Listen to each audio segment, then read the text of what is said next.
जय हिंद दोस्तों, कैसे हैं आप सब। तो आशा करते हैं आप सब अच्छे होंगे और अपने बिहार फायरमैन एग्जाम की तैयारी में लगे होंगे। ये जो हम लोग का फायरमैन का प्रैक्टिस सेट है वो हम लोग का 18 है, आपको 1 से लेकर 17 तक प्रोवाइड किया जा चुका है। यदि आप लोग सोच रहे होंगे कि 2-4 दिन से आपका जो फायरमैन का प्रैक्टिस सेट है वो नहीं आ रहा था, तो उसके लिए सॉरी, क्योंकि यहाँ पर जो देखिए आपके लिए कुछ नया करने के लिए हम लोग सोच रहे थे, और वह नया आपका होने वाला है कि हिस्ट्री यानी कि इतिहास है, जो आपको A to Z यानी कि शुरू से लेकर अंत तक आपको इतिहास का क्लास स्टार्ट होने वाला है। जो भी बच्चे इतिहास में अपना कमज़ोर हैं तो अपना ये पढ़ सकते हैं। उससे के लिए हम लोग थोड़ा सा यहाँ पर तैयारी में लगे थे। तो चलिए हम लोग इसको देखते हैं और इसको कंप्लीट कर लेते हैं, क्योंकि आपका जो फायरमैन का एग्ज़ाम होने वाला है उसमें बहुत ही आपको कम समय बचे हैं। लगभग आपको 1 महीने के अंदर ही आपका जो एग्ज़ाम डेट है वो निकल कर आ जाएगा। चलिए हम लोग यहाँ से स्टार्ट करते हैं। निम्न में से कौन सा राज्य भूबद्ध है। यहाँ पर देखिए जो भूबद्ध है वो कौन सा राज्य है। तो देखिए भूबद्ध किसको कहते हैं। भूबद्ध उसको कहते हैं जो अंतर्राष्ट्रीय सीमा जो होता है वह जल से संबंधित नहीं होता है, ठीक। यानी कि वो चारों बगल से भूभाग से घिरा रहता है, उसी को हम लोग भूबद्ध कहते हैं। और इसमें आपका जो हो जाएगा बिहार हो जाएगा वो भूबद्ध में, ठीक। बाकी सब यहाँ पर आंध्र प्रदेश, पश्चिम बंगाल, ये गुजरात, ये सभी भूबद्ध नहीं है, ठीक। हम लोग सभी प्रश्न को एक्सप्लेनेशन के साथ समझ चलेंगे। चलिए अगला प्रश्न हम लोग का यहाँ पर कि भारत हेवी इलेक्ट्रिक्स कहाँ स्थित है। तो जो भारत हेवी इलेक्ट्रिक्स स्थित है आपको भोपाल में, ठीक। भोपाल में इसकी स्थापना कब की गई थी। तो 1964 में, याद रखिएगा, इसकी स्थापना की गई थी। और इसके जो वर्तमान में CEO हैं तो अतुल सोबती हैं, और इसका जो मुख्यालय है तो नई दिल्ली में है, ठीक। तीसरा जो प्रश्न यहाँ पर हम लोग का है कि भारत का पहला कार्बन युक्त मुक्त, यहाँ पर कार्बन मुक्त राज्य कौन सा है। तो बिल्कुल वह राज्य है आपका हिमाचल प्रदेश, जो भारत का कार्बन मुक्त राज्य है, ठीक। यहाँ पर हिमाचल प्रदेश जो है भारत का पहला लेकिन विश्व का दूसरा मुक्त राज्य है, ठीक। चलिए अगला जो प्रश्न हम लोग का है कि बाघों का सबसे बड़ा घनत्व है अभ्यारण्य में है। तो देखिए जो बाघों का सबसे बड़ा घनत्व है वह बांधवगढ़, यहाँ पर बांधवगढ़ अभ्यारण्य में है, ठीक। यहाँ पर राइट आंसर ए हो जाएगा। देखिए बांधवगढ़ जो अभ्यारण्य है कहाँ पर है, यह मध्य प्रदेश में उमरिया जिला में है, ठीक। चलिए अगला प्रश्न यहाँ पर हम लोग का 5वां नंबर है कि ईस्टर्न भारत का सुंदरवन इसका एक उदाहरण है। यहाँ पर जो ईस्टर्न भारत का एक सुंदरवन है इसका उदाहरण क्या है। तो इसका जो उदाहरण है यह मैंग्रोव पारिस्थितिकी तंत्र का एक उदाहरण है, ठीक। यहाँ पर राइट आंसर सीख लीजिएगा। अगला प्रश्न यहाँ पर हम लोग का है यहाँ पर देखिए भारत के संविधान में मूलतः समाविष्टि यहाँ पर थी। तो कितनी समाविष्टि यानी कि अनुसूचियाँ थी। तो यहाँ पर भारत के संविधान में 8 अनुसूचियाँ थी, ठीक। चलिए अगला जो प्रश्न यहाँ पर हम लोग का है कि जब प्रकाश की किरण समतल दर्पण पर सामान्य रूप से आपतित होती है तो प्रकाश की किरण ... यानी कि प्रकाश का जो किरण होती है वह आपका उसी रेखा में परावर्तित हो जाती है, ठीक। यहाँ पर राइट आंसर आपका जब प्रकाश की किरण समतल दर्पण पर पड़ती है तो फिर यहाँ पर ऐसे आती है तो फिर उसी दिशा में अपना यह लौट जाती है, ठीक। चलिए अगला जो पॉइंट हम लोग का यहाँ पर 8वें नंबर प्रश्न है, निम्न में से कौन सा पेट्रोलियम के आंशिक आसवन द्वारा प्राप्त नहीं होता है। तो पेट्रोलियम के आंशिक आसवन द्वारा जो प्राप्त नहीं होता है वह कौन सा है। तो बिल्कुल वह हो जाएगा आपका ये जो कोयला गैस है, इसके आंशिक यहाँ पर आसवन द्वारा प्राप्त नहीं होता है। अगला जो प्रश्न हम लोग का 9वां नंबर प्रश्न है कि बाहरी झिल्ली, भीतरी झिल्ली, यहाँ पर क्रिस्टेड यहाँ पर मैट्रिक्स इत्यादि किस कोशिकांग के भाग हैं। तो ये सभी जो हैं किस कोशिकांग के भाग हैं। तो बिल्कुल यहाँ पर जो आपका ये सभी हैं माइटोकॉन्ड्रिया के भाग हैं, बाहरी झिल्ली, भीतरी झिल्ली, या फिर यहाँ पर कोस्टेई, ठीक, और मैट्रिक्स। चलिए अगला जो पॉइंट हम लोग का यहाँ पर है कि काष्ठीय पौधे का सबसे बाह्य आवरण निम्न में से बना होता है। तो देखिए जो काष्ठीय पौधे का बाह्य आवरण बना होता है वह बना होता है आपका विभाजीय उत्तक का, ठीक। इसका बना होता है विभाजीय उत्तक का। चलिए अगला जो पॉइंट हम लोग का है कि पृथ्वी के समस्त पारिस्थितिकी तंत्र एक के साथ मिलकर ... कहलाता है। तो देखिए जो पृथ्वी के समस्त पारिस्थितिकी तंत्र है वो सभी एक साथ मिलकर उसको जैवमंडल कह सकते हैं, ठीक। क्या कह सकते हैं, जैवमंडल कह सकते हैं। यहाँ पर पारिस्थितिकी तंत्र समुदाय की है जो गलत है, आपको सोच रहे होंगे कि यह नहीं होगा, और यहाँ पर समुदाय भी नहीं होगा, यहाँ पर जैवमंडल होगा, ठीक। चलिए अगला जो प्रश्न यहाँ पर हम लोग का है कि सूर्य पूर्व में उगता है और पश्चिम में अस्त होता है। इसका अर्थ है कि उत्तरी ध्रुव से देखने पर पृथ्वी निम्नानुसार घूर्णन करती है। तो जब हम लोग उत्तरी ध्रुव से देखेंगे तो ये जो पृथ्वी है पश्चिम से पूर्व की ओर वामावर्त दिशा में घूर्णन करती है, किस दिशा में, पश्चिम से पूर्व वामावर्त दिशा में यह पृथ्वी घूर्णन करती है। अगला पॉइंट देखते हैं हम लोग। प्रश्न है कि भोजन की आवश्यकता डॉट डॉट डॉट को होती है। तो देखिए जो भोजन का आवश्यकता सजीव में सभी को होती है। यहाँ पर सजीव में सभी को होती है, केवल शरीर की वृद्धि और विकास के लिए, केवल नई कोशिकाओं एवं ऊतकों की मरम्मत या निर्माण के लिए, और चौथा है केवल आवश्यक ऊर्जा प्राप्त करने के लिए। तो आपका सभी हो जाएगा। ठीक, चलिए अगला जो पॉइंट हम लोग का यहाँ पर है 14 नंबर प्रश्न। यहाँ पर हम लोग से थोड़ा सा इसको जूम आउट कर लेते हैं। प्रश्न है कि निम्नलिखित में से कौन सा रिक्तिका का कार्य नहीं है। तो रिक्तिका का इसमें से कार्य कौन सा नहीं है। यहाँ पर देखिए जो चलन है यह रिक्तिका का कार्य नहीं है।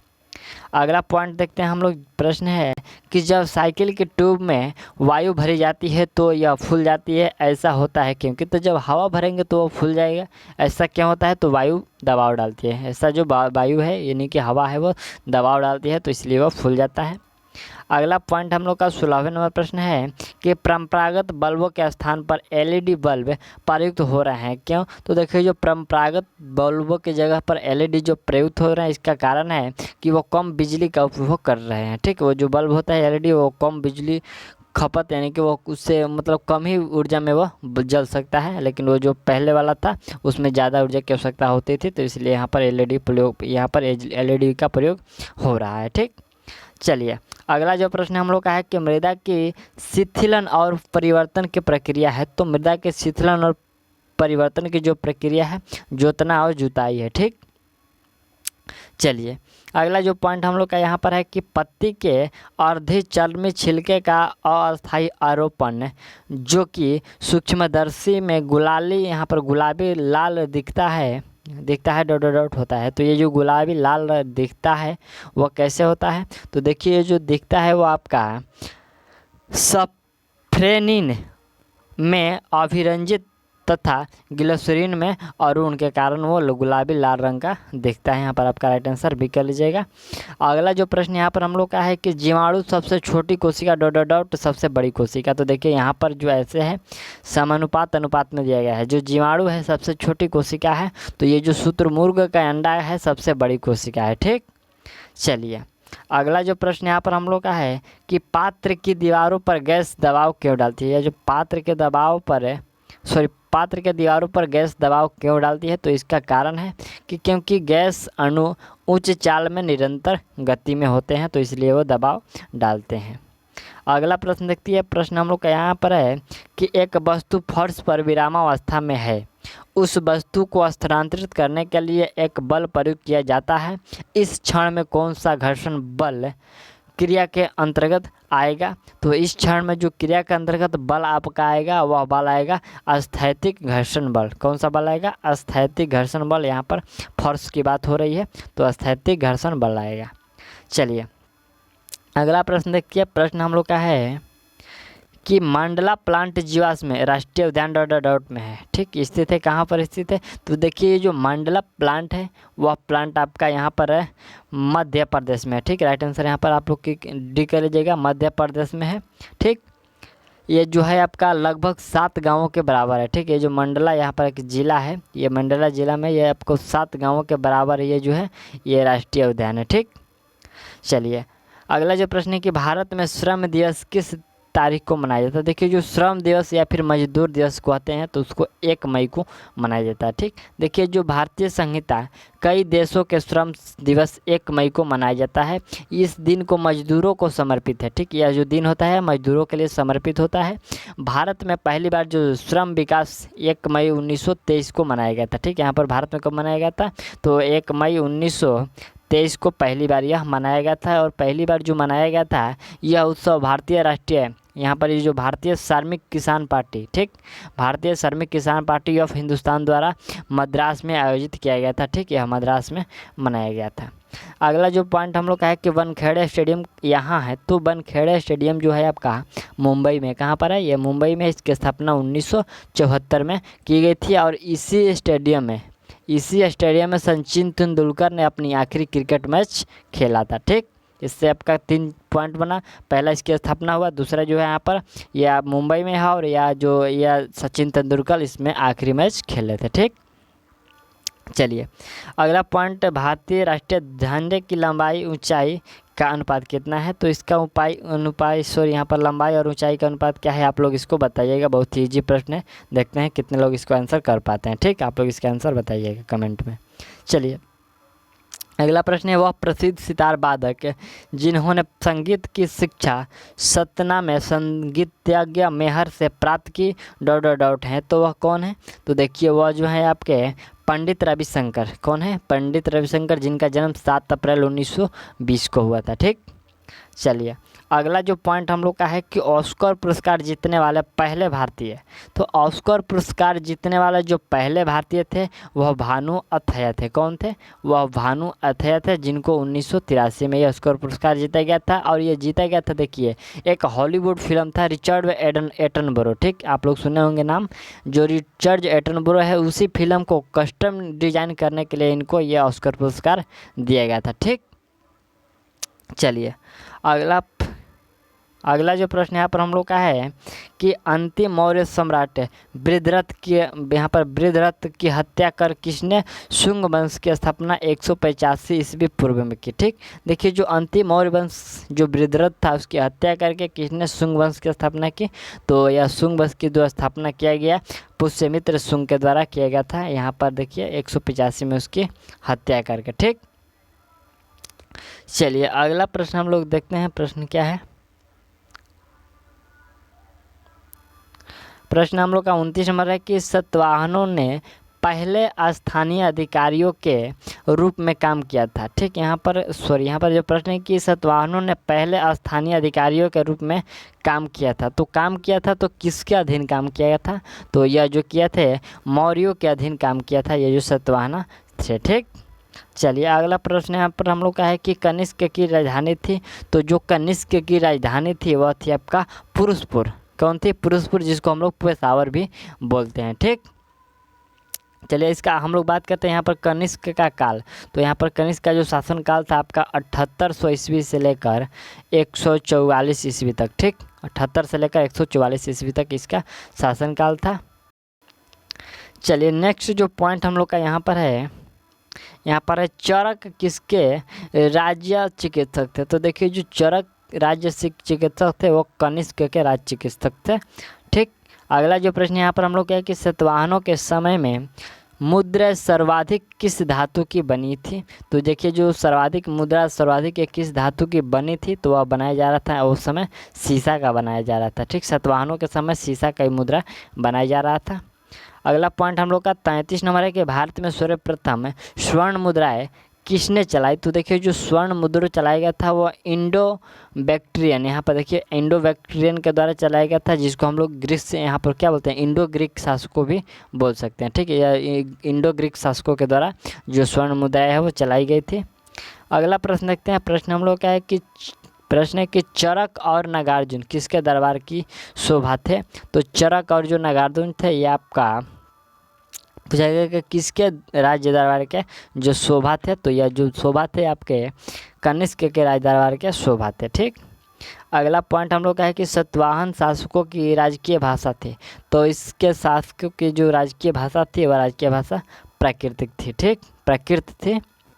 अगला पॉइंट देखा जाए प्रश्न हम लोग के प्राचीन काल में कलिंग का महान शासक कौन था?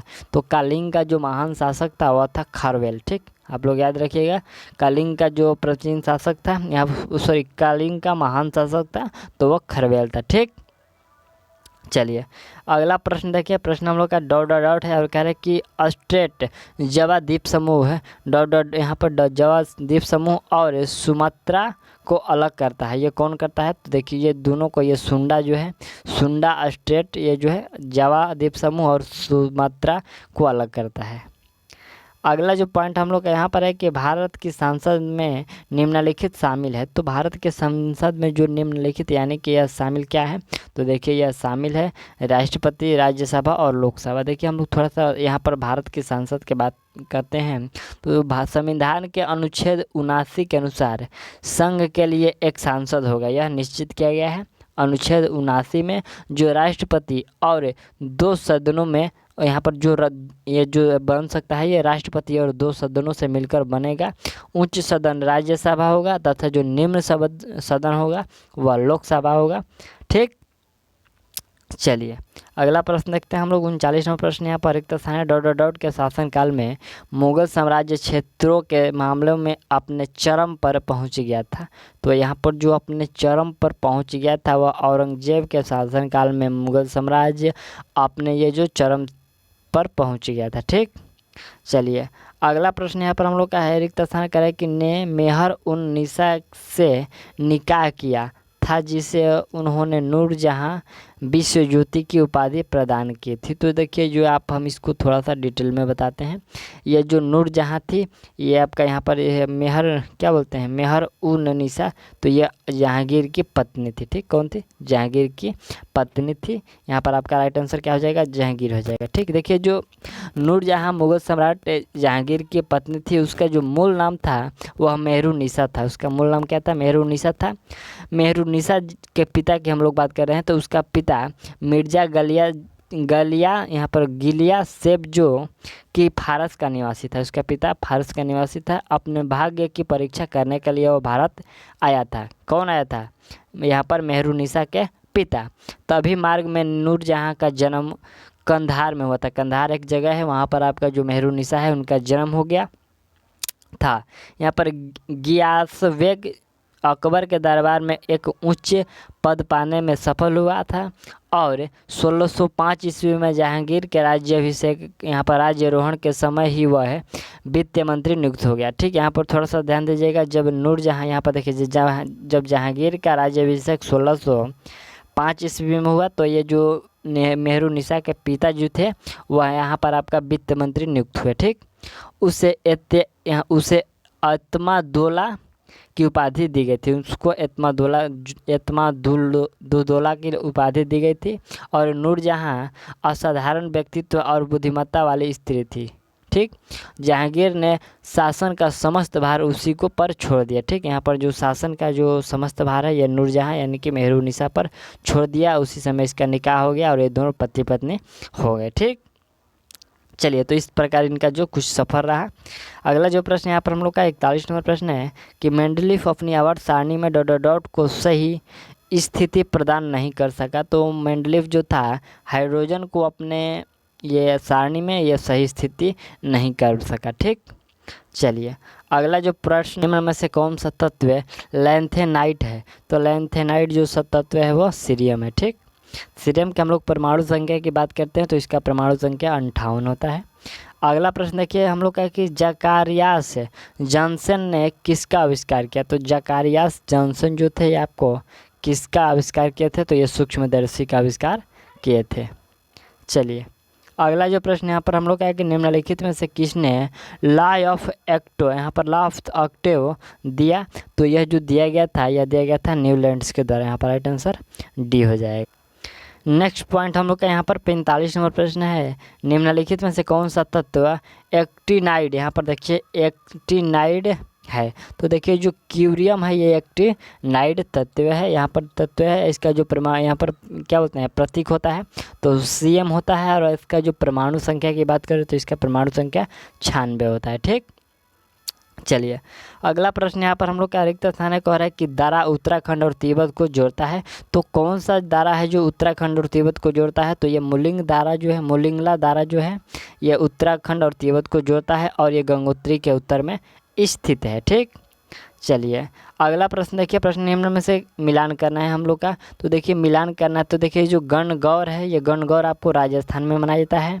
गणेश चतुर्थी तो ये महाराष्ट्र में मनाया जाता है। और ये जो दुर्गा पूजा है ये पश्चिम बंगाल में मनाया जाता है। तो इसका आपका राइट आंसर कूट भाषा में कौन सा हो जाएगा, कूट भाषा में ये हो जाएगा। ठीक, चलिए अगला पॉइंट हम लोग का यहाँ पर है कि निम्नलिखित में से कौन सा धातु पृथ्वी की भूप्रपट्टी में सबसे प्रचुर मात्रा में पाई जाती है। तो सबसे प्रचुर मात्रा में जो पाई जाती है वह एल्यूमिनियम है। ठीक, अगला पॉइंट देखा जाए एल्यूमिनियम तथा आयरन ऑक्साइड की अत्यधिक मात्रा वाली मृदा को डॉट डॉट भी कहते हैं। तो इसको क्या कहते हैं, देखिए इसको कहते हैं, यहाँ पर आपका राइट आंसर हो जाएगा, इसको कहते हैं पेडल्फर मृदा। क्या कहते हैं इसको, पेडल्फर मृदा कहते हैं। जो एल्यूमिनियम तथा आयरन ऑक्साइड की अत्यधिक मात्रा वाली मृदा को पेडल्फर मृदा कह सकते हैं। अगला जो प्रश्न है हम लोग का 50 नंबर प्रश्न है कि जिस स्थिति में सरकार का व्यय उसके राजस्व से अधिक हो जाता है उसे कहा जाता है, तो उसे क्या कहा जाता है, उसे बजट घाटा कहा जाता है। फिर से ध्यान दीजिएगा, व्यय उसके राजस्व से अधिक हो जाता है तो उसे यहाँ पर बजट घाटा कह सकते हैं। अगला प्रश्न देखिए, प्रश्न हम लोग का है कि लगभग 50 वर्ष शासन करने के पश्चात, यहाँ पर ध्यान दीजिएगा थोड़ा सा, लगभग 50 वर्ष शासन करने के पश्चात डॉट की मृत्यु 1605 ईस्वी में हुई। आपको ध्यान देना है कि 1605 ईस्वी में किसकी मृत्यु हुई थी, उसे आगरा से बाहर सिकंदरा में दफनाया गया था। ठीक, तो यहाँ पर 3 प्रश्न, यदि आप थोड़ा बहुत भी हिस्ट्री जानते होंगे तो इस क्वेश्चन का आंसर आप लोग कर पाएंगे। 50 वर्षों तक शासनकाल किसका रहा था, तो यह अकबर का रहा था। किसका रहा था, ये 1605 में मृत्यु किसकी हुई थी, तो अकबर की हुई थी। सिकंदरा में किसको दफनाया गया था, तो अकबर को दफनाया गया। तो यहाँ पर आपका राइट आंसर अकबर हो जाएगा। चलिए अगला प्रश्न यहाँ पर हम लोग का डॉट है और कह रहा है कि वास्तुकार राजा कहा जाता है क्योंकि इसके शासनकाल के दौरान दुनिया ने मुगल साम्राज्य की कला और संस्कृति का एक अनूठा विकास देखा। ये जो अनूठा विकास देखा गया यह शाहजहाँ के समय देखा गया था। ठीक, चलिए अगला जो प्रश्न यहाँ पर हम लोग क्या है कि सांसद के सदनों को बुलाने की शक्ति किसके पास है, तो सांसद के सदनों को बुलाने की जो शक्ति है वह शक्ति किसके पास है, राष्ट्रपति के पास है। और ये जो राष्ट्रपति अनुच्छेद 85 के तहत इस संसद को बुला सकते हैं। ठीक, चलिए अगला जो प्रश्न यहाँ पर हम लोग का है कि एक समुद्री मील डॉट के बराबर होता है, किसके बराबर होता है, तो यह 1852 मीटर के बराबर होता है। तो एक समुद्री मील जिसको नॉटिकल मील भी कहते हैं। अगला जो पॉइंट हम लोग का 55 नंबर है कि लाल यहाँ पर संडाद है, रेड रॉट बीमारी निम्नलिखित में से किस से पौधे से संबंधित है, तो जो रेड रॉट बीमारी है ये आपको गन्ने से संबंधित है। अगला जो पॉइंट हम लोग का यहाँ पर है कि नवाब शुजा उद दौला ने एक बगीचे के बीच में स्थापित यहाँ पर सफद रग जंग के मकबरे का निर्माण डॉट में कराया। देखिए सफदर जंग की जो मकबरा का निर्माण कराया गया यह आपको कराया गया था दिल्ली में। ठीक, चलिए अगला जो पॉइंट हम लोग का यहाँ पर है कि विशेष ओलंपिक खेलों का आयोजन प्रत्येक डॉट वर्षों में किया जाता है। तो ये जो प्रत्येक है 2 वर्षों में किया जाता है। यहाँ पर राइट आंसर 2 वर्ष हो जाएगा। किया जाता है यह समावेशन की एक नई दुनिया बनाने वाले लोगों का वैश्विक आंदोलन है जिसमें प्रत्येक व्यक्ति को उसकी क्षमता या विकलांगता की परवाह किए बिना शामिल किया जाता है। ठीक, तो यहाँ पर यह सही है, लेकिन ये 2 वर्षों में बनाया जाता है। पिछला बार जो बनाया गया था वह आपको ये 2019 में अबू धाबी में आयोजित किया गया था। ठीक, विश्व ओलंपिक आपका जो है 2019 में यहाँ पर अबू धाबी में आयोजित किया गया था, लेकिन जो अगला है आपका 2021 में ओलंपिक खेला जाएगा और ये जो इसका आयोजन है यहाँ पर स्वीडन में किया गया। ठीक, चलिए अगला पॉइंट हम लोग का क्या है, प्रश्न हम लोग का कि सारनाथ में स्थित, ठीक, सारनाथ में स्थित डॉट स्तूप का निर्माण महान मौर्य सम्राट अशोक ने किया। यह भारत में स्थित यहाँ पर भारत में स्थित प्रमुख बौद्ध संरचनाओं में से एक है। ठीक, तो यहाँ पर धमेल हो जाएगा। यहाँ पर जो सारनाथ में स्थित धमेल स्तूप है। ठीक, कौन सा है, सारनाथ में धमेल स्तूप है। अगला जो प्रश्न यहाँ पर हम लोग का 59 नंबर प्रश्न है। प्रश्न कह रहा है कि निम्नलिखित में से कौन से सूक्ष्मजीवी पोलियो तथा चेचक यानी कि यहाँ पर चिकन पॉक्स जैसी गंभीर बीमारियों के कारण होती है, तो ये सभी होती है आपको विषाणु के कारण। ठीक, अगला जो प्रश्न यहाँ पर हम लोग का है कि यह सिक्किम के लिम्बू समुदाय का पारंपरिक वाद्य यंत्र है, कौन सा है, तो देखिए यहाँ पर जो सिक्किम के लिम्बू समुदाय का वाद्य यंत्र है वह आपका छयाप भ्रुंग। यहाँ पर जो छयाप भ्रुंग है ये लिम्बू समुदाय के पारंपरिक वाद्य यंत्र है सिक्किम का। ठीक, अगला जो प्रश्न यहाँ पर हम लोग का है कि निम्नलिखित में से किसमें फल की बहुत तेज़ सुगंध आती है। यहाँ पर फल की जो सबसे तेज़ सुगंध आती है, तो यहाँ पर आप देखिए एथिल एसीटेट में आपका जो फल का सुगंध है वो बहुत ही तेज़ आता है। इसका जो रासायनिक सूत्र होता है CH3 COO CH2 और CH3 होता है। ठीक, यह जो है यह आपका कार्बनिक यौगिक है। इस रंगहीन तरल एक विशेष मीठी गंध होती है और इसका जो उपयोग है गोंद, नाखून पॉलिश, रिमूवर, चाय और कॉफ़ी बनाने में इसका प्रयोग किया जाता है। ठीक, चलिए अगला जो पॉइंट हम लोग का है कि निम्नलिखित में से कौन सा रूप है बकमिंस्टर फ्लोरीन का एक अपरूप है। ठीक, यहाँ पर बकमिंस्टर फ्लोरीन का यह जो एक अपरूप है तो वह कौन सा है? आपका राइट आंसर कार्बन हो जाएगा। राइट आंसर बी कर लीजिएगा। ठीक, अगला जो पॉइंट हम लोग यहाँ पर 63 नंबर प्रश्न है कि भारत में प्रोजेक्ट टाइगर किस वर्ष में शुरू किया गया था। देखिए जो प्रोजेक्ट टाइगर है ये आपको शुरू किया गया था 1973 में। ठीक, यहाँ पर 1973-74 में यह बाघों के संरक्षण यानी कि जो विलुप्त हो रहे जीवों के संरक्षण के लिए यह शुरू किया गया था। ठीक, चलिए अगला जो प्रश्न यहाँ पर हम लोग का है कि चालुक्य वंश का संस्थापक कौन था। चालुक्य वंश का यहाँ पर संस्थापक की बात करें तो यहाँ पर पुलकेशिन जो प्रथम था वो चालुक्य वंश का शासक था। अगला प्रश्न देखा जाए, प्रश्न हम लोग का है कि भगवान गौतम, यहाँ पर भगवान गौतम बुद्ध के जीवन काल के दौरान 7वीं और 6ठी शताब्दी ईस्वी पूर्व में कितनी महान शक्तियाँ जिसको महाजन पद अस्तित्व में थी। तो यहाँ पर जो बौद्ध के समय जो महाजन पदों की संख्या थी वह 16 थी। ठीक, कितनी थी? 16 थी। चलिए अगला जो पॉइंट हम लोग का यहाँ पर है, निम्न में से उस राज्य का नाम बताइए जो यहाँ पर चंद्रगुप्त प्रथम को लिच्छवियों से दहेज में मिला था। ठीक, यहाँ पर ध्यान दीजिएगा, चंद्रगुप्त प्रथम को लिच्छवियों के द्वारा यहाँ पर दहेज में दिया गया था। तो वह जो शहर है वह पटना है, वह राज्य कौन सा है? पटना है। ठीक, चलिए अगला जो प्रश्न हम लोग का 67 नंबर प्रश्न क्या है? प्रश्न है कि सूचीवन को सूची 2 से सम्मिलित करें और कुट का प्रयोग करते हैं सही उत्तर चुनना है। यहाँ पर सूची है, पहला जो सूची में हम लोग का प्रसिद्ध मंदिर है और दूसरा राज है। तो देखिए जो प्रसिद्ध और मंदिर राज है इसको हम लोग मिलान करते हैं। देखिए जो विद्याशंकर मंदिर है, विद्याशंकर मंदिर कहाँ पर है? ये आपको कर्नाटक में है। ठीक, और जो राज रानी मंदिर है तो राज रानी मंदिर कहाँ पर है आपका? ये उड़ीसा में है। राज रानी मंदिर उड़ीसा में। और कंदरिया महादेव मंदिर की, ये जो कंदरिया महादेव मंदिर है कहाँ पर है? तो बिल्कुल ये जो कंदरिया महादेव मंदिर है आपको यहाँ खजुराहो मध्य प्रदेश में है। ठीक, और जो भीमेश्वर मंदिर है ये आंध्र प्रदेश में। ठीक, तो इसका मिलान हो गया। आप लोग इसके कूट में भरते रहिएगा, इसके कूट में आपका यही होगा। ठीक, चलिए अगला पॉइंट यहाँ पर हम लोग का 68 नंबर प्रश्न है, निम्नलिखित में से युग्मों में से कौन सा एक सही सुमिलित नहीं है। तो देखिए इसमें हम लोग का सही सुमिलित नहीं खोजना है, कौन सा गलत है। तो ये जो स्लोवेनिया है, यहाँ पर ब्रिटिशल्वा है, ये जो है आपका जो कथन है ये गलत है, ये बिल्कुल गलत है, बाकी ये सब सही है। अगला पॉइंट हम लोग का है कि प्रसिद्ध विरूपाक्ष मंदिर कहाँ अवस्थित है। तो विरूपाक्ष जो मंदिर अवस्थित है वह आपको हम्पी में अवस्थित है। कहाँ पर अवस्थित है? विरूपाक्ष मंदिर कहाँ पर आपको याद रखना है? तो यह आपको हम्पी में है। ठीक, चलिए अगला जो प्रश्न यहाँ पर हम लोग का 17 नंबर प्रश्न है कि आचार्य विनोबा भावे के भूदान आंदोलन के प्रारंभ में निम्नलिखित स्थानों में से कौन सा एक उनमें से संबंध है। ठीक, यहाँ पर जो भूदान आंदोलन विनोबा भावे के द्वारा किया गया उसमें से प्रारंभ में जो पहले स्थान पर निम्नलिखित में से कौन सा स्थान से संबंध था। तो जो पहला था पोचमपल्ली से था। ठीक, कौन सा जगह से? वह उनके द्वारा पहला जो स्थान था वह पोचमपल्ली से था। ठीक, ये जो आपका भूदान आंदोलन है तो ये 1915 में शुरू किया गया था। ठीक, चलिए अगला पॉइंट देखते हैं हम लोग। 71 नंबर प्रश्न है, निम्नलिखित में से कौन सा एक युग में सही सुमिलित है। ठीक, सही सुमिलित इसमें से कौन सा जो एक युग है।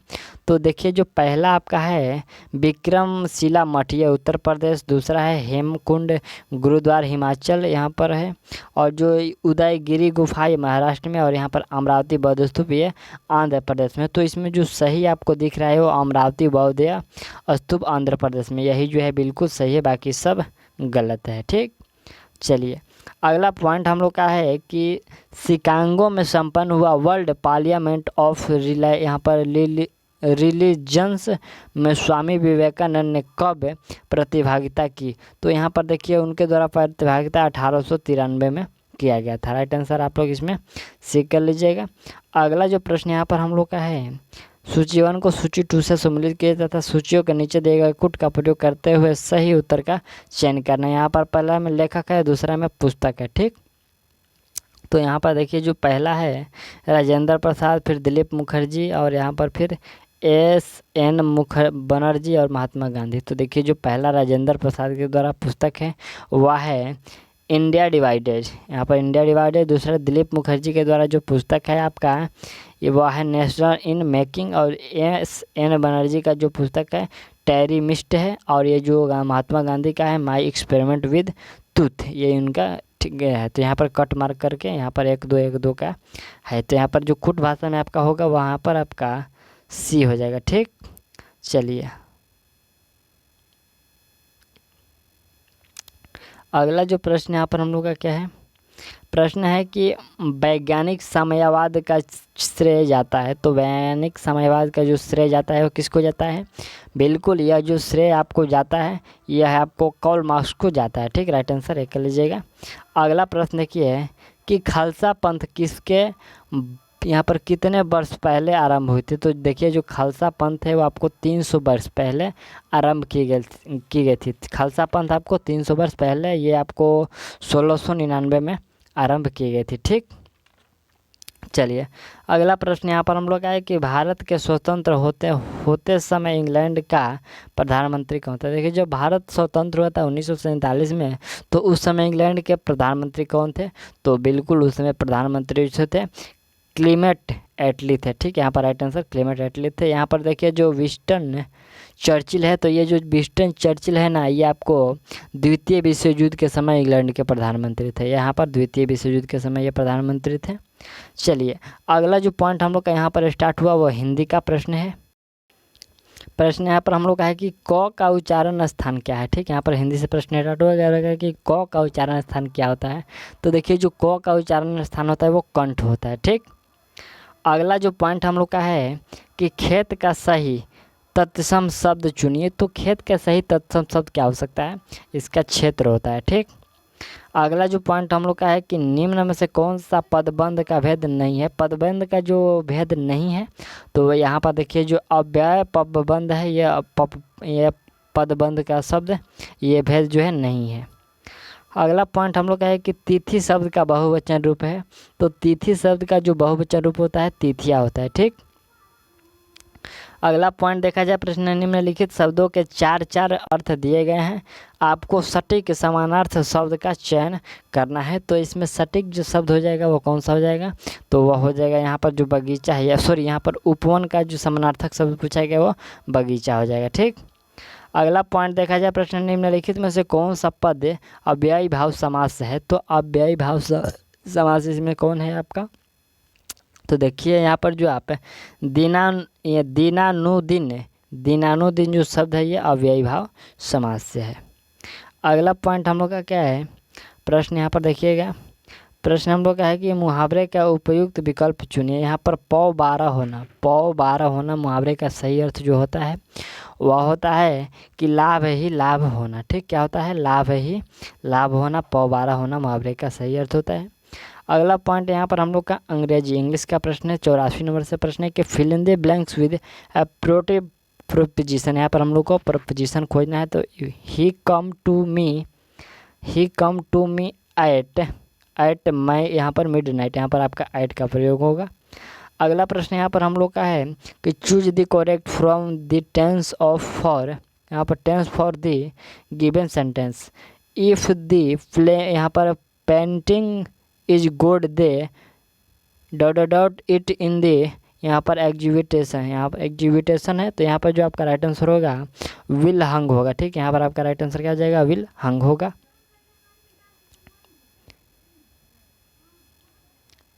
अगला पॉइंट हम लोग का है कि in the following question some part of the sentence में have error, find out which part of the sentence has an error and select the operative option. If a sentence is free from error select no error. यहाँ पर हम लोग का error खोजना है कि कौन से शब्द में वाक्य में एरर है।